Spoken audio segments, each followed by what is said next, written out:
Et il est temps maintenant de retrouver notre invité, le rappeur Orelsan. Si pendant un temps, il a pu défrayer la chronique avec une chanson polémique, il revient aujourd'hui avec un film plein de charme et de poésie, Comment c'est loin, qui sortira mercredi prochain en salle.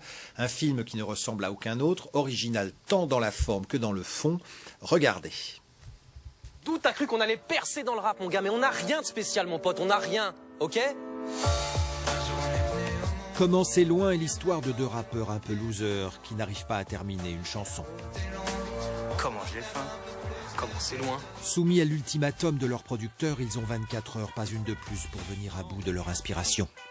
Moi j'habitais là-bas en fait, avant j'habitais derrière là, entre Benoît et le chemin vert. Et donc du coup c'est vrai que c'est un trajet qu'on prenait souvent et là dans le film on fait comme si on habitait dans le coin.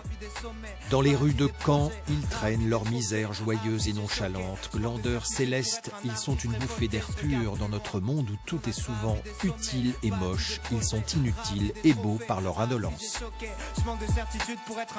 Moi c'est Gringe, moi. Aurélien.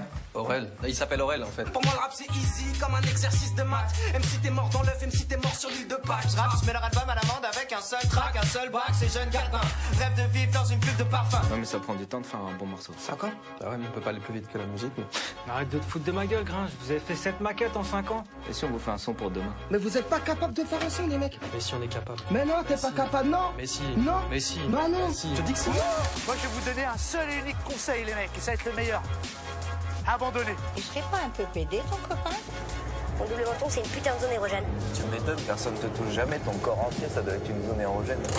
Putain les meufs elles supportent un accouchement, elles supportent pas une vanne. À nos histoires mortes avant d'avoir... Entre autobiographie et fiction, Comment c'est loin est un ovni. J'ai lâché aux portes que j'ai claquées. Putain de jeunesse de merde. Alors Orelsan, c'est vraiment un film qui ne ressemble à aucun autre. On peut dire que c'est un peu l'itinéraire de deux glandeurs professionnels, légers et insouciants, très drôles aussi, c'est ce que vous avez voulu faire.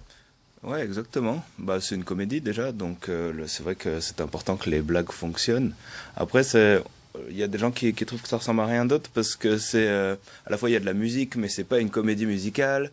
À la fois c'est une comédie, mais c'est plus une comédie dans la tradition des comédies des années 80 ou 90. C'est pas une grosse comédie, c'est pas un teen movie quoi. Et puis vous avez surtout un rythme qui vous est propre. On sent qu'il y a une totale liberté dans votre façon de filmer et de montrer les gens. On est presque dans le documentaire parfois, quand on vous voit avancer dans la ville de Caen. Ouais, c'est vrai que dans la direction d'acteur, je voulais qu'il y ait un jeu assez naturel.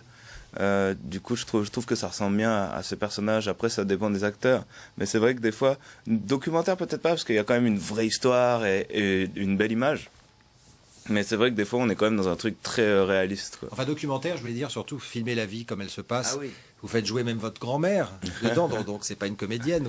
Vous souhaitiez être plus près de la vérité à travers les personnages. Ouais, et puis la plupart des gens qui jouent dans le film, c'est mes potes. Il y a des personnages comme Claude, Bouteille, Gringe, Ablaï, Scred qui sont vraiment mes potes. Il y a très peu d'acteurs dans le film, mais c'était ça qui était intéressant aussi. Je voulais montrer des gens qu'on n'a pas l'habitude de voir au cinéma. Pour moi, c'est des gens qui sont vraiment des vraies personnes, quoi. Et dans un monde où tout va trop vite, où il faut être rentable à tout prix, où même le cinéma est un peu souvent fait sur le même modèle, vous souhaitiez être un peu en décalage de tout ça?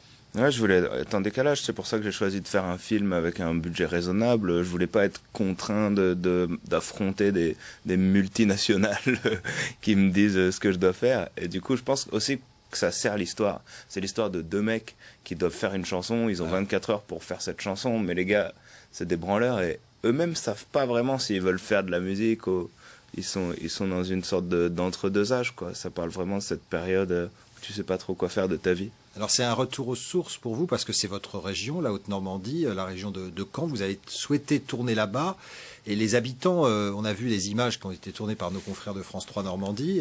Vous étiez vraiment immergé dans cette ville que vous connaissez bien. Ah ouais, et c'était un avantage aussi parce que même à l'écriture, en écrivant le scénario, je savais où est-ce que je voulais aller tourner la plupart des trucs. Après, on a fait des repérages avec Christophe Offenstein avec qui on a réalisé le film. Mais c'est vrai qu'on était vraiment dans la ville et les gens nous voyaient et c'était devenu un peu le jeu de nous trouver. On a passé 6 semaines là-bas et c'était super cool. Comment c'est loin, on pourrait dire aussi comment c'est difficile, la vie.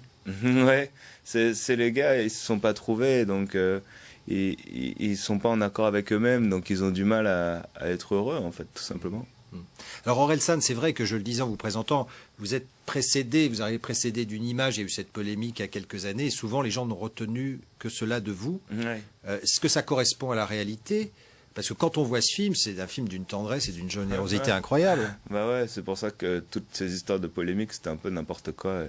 Et du coup, au moins, c'est une façon de... Pour les gens qui me connaissent pas, je pense que c'est une bonne chanson d'entrée dans mon univers. C'est marrant parce que ce film, il plaît à des gens de mon âge, mais il plaît aussi à des personnes qui ont la cinquantaine, voire preuve, plus. Oui. Quoi. Ouais.